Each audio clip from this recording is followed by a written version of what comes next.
5. Urf. A. Pengertian urf. Urf menurut bahasa artinya adat kebiasaan, adapun secara istilah syara Wahbaju Haili menyebutkan urf ialah apa yang dijadikan sandaran oleh manusia dan mereka berpijak kepada ketentuan urf tersebut, baik yang berhubungan dengan perbuatan yang mereka lakukan maupun terkait dengan ucapan yang dipakai secara khusus. B. Macam-macam urf.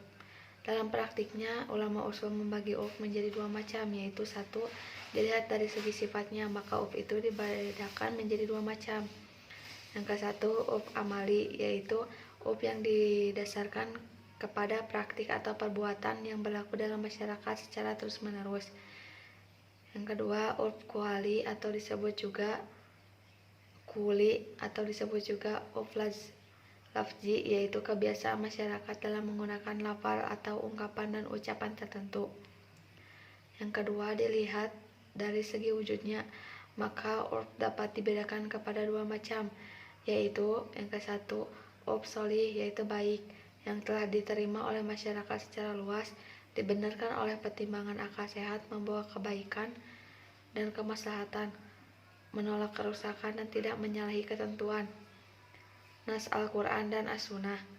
Yang kedua, urf fasid, yaitu adat istiadat yang tidak baik, yang bertentangan dengan nas Al-Quran dan Al-Sunnah serta kaidah-kaidah agama, bertentangan dengan akal sehat, mendatangkan madarat dan menghilangkan kemaslahatan.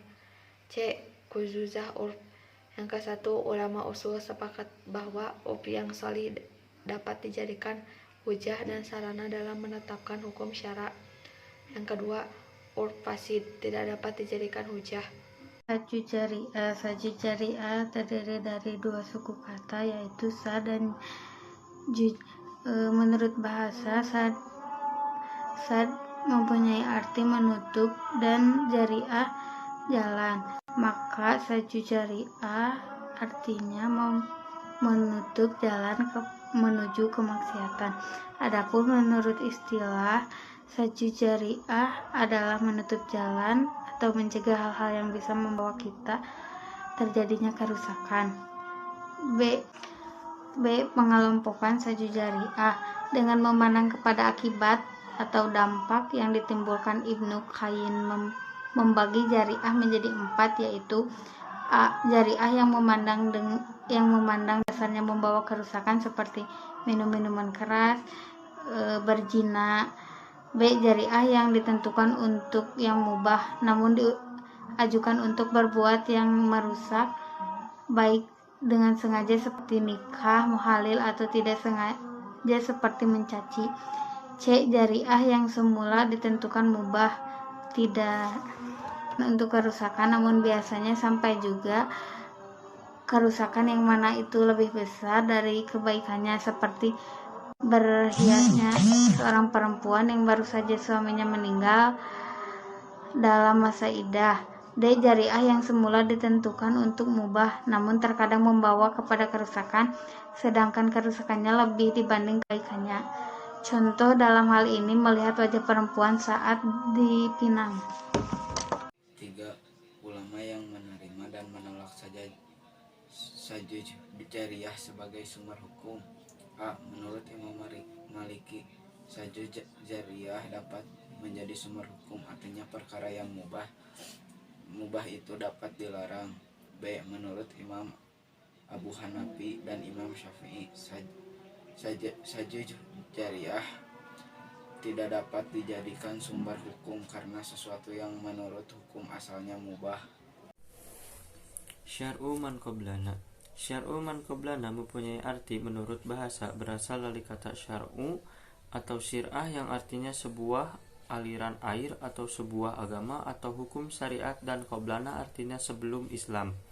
Menurut istilah, syar'u man qablana adalah syariat yang diturunkan Allah kepada umat sebelum umat Nabi Muhammad SAW, yaitu ajaran agama sebelum datangnya ajaran agama Islam melalui perantara Nabi Muhammad SAW, seperti ajaran agama Nabi Musa, Nabi Isa, Nabi Ibrahim, dan lainnya. Macam-macam syar'u man qablana. Pembagian syar'u man qablana, syariat dari umat terdahulu. Dinasah syariat kita, syariat Islam tidak termasuk syariat kita menurut kesepakatan para ulama. dianggap syariat kita melalui Al-Quran dan Al-Sunnah. Ini termasuk syariat kita atas kesepakatan para ulama. Tidak ada penegasan dari syariat kita apakah dinasyah atau dianggap sebagai syariat kita.